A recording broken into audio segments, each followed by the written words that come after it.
Assalamualaikum warahmatullahi wabarakatuh. Nama saya Adelina Arif Harunisa, NIM D1020176, kelas L Prodi Agroekoteknologi.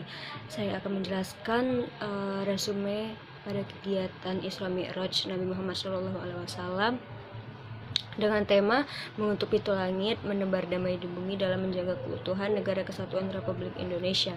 Jadi di dalam kegiatan tersebut dijelaskan oleh narasumbernya bahwa ayat-ayat yang sering dibahas saat Isra Mi'raj, ayat atau surah itu ada surah Al-Isra ayat 1. Surah Al-Isra ini diapit oleh dua surah. Surah sebelumnya adalah surah An-Nahl yang artinya lebah, dan setelah surah Al-Isra adalah surah Al-Kahfi. Sebelumnya adalah surah An-Nahl. Surah An-Nahl ini disebut dengan surah lebah madu.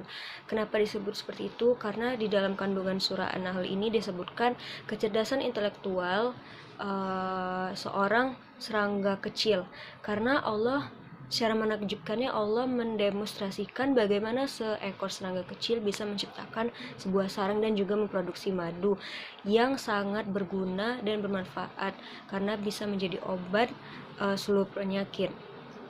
Kemudian surah Al-Isra. Al-Isra ini yang penting sekali dalam kegiatan Isra Mi'raj ini, karena di dalamnya dijelaskan bahwa Nabi Muhammad melakukan Isra dan Mi'raj.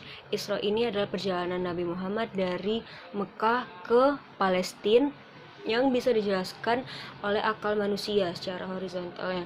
Tapi untuk Mi'raj ini sangat susah untuk dijelaskan dengan akal. Jadi kita emang harus yakin dan tidak perlu diperdebatkan bagaimana bisa Nabi Muhammad berjalan dari bumi ke langit. Jadi itu tidak perlu diperdebatkan. Kemudian setelah surah Al-Isra itu kita masuk ke surah Al-Kahfi yang biasa disebut dengan surah kecerdasan spiritual.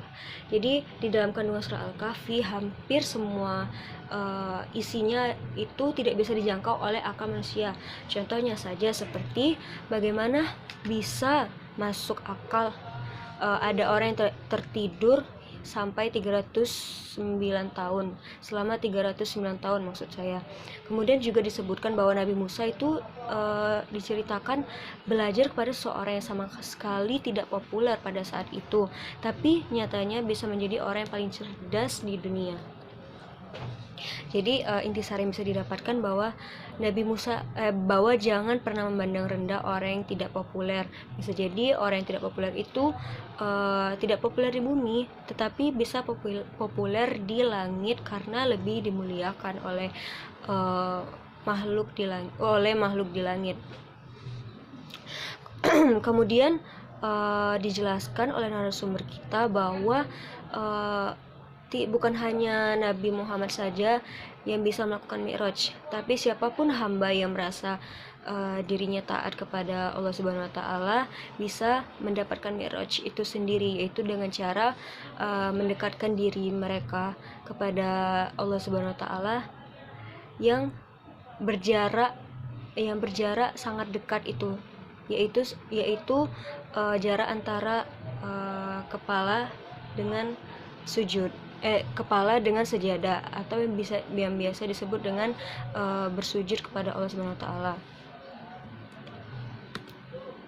Jadi kesimpulannya adalah jika ingin mendaki ke langit, maka cara yang paling efektif untuk mendapatkan Mi'raj adalah dengan tersungkur. Maksudnya apa ini, Bu?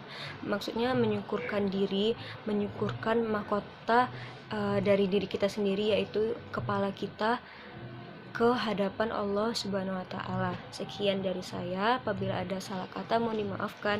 Wabillahi taufiq wal hidayah. Wassalamualaikum warahmatullahi wabarakatuh.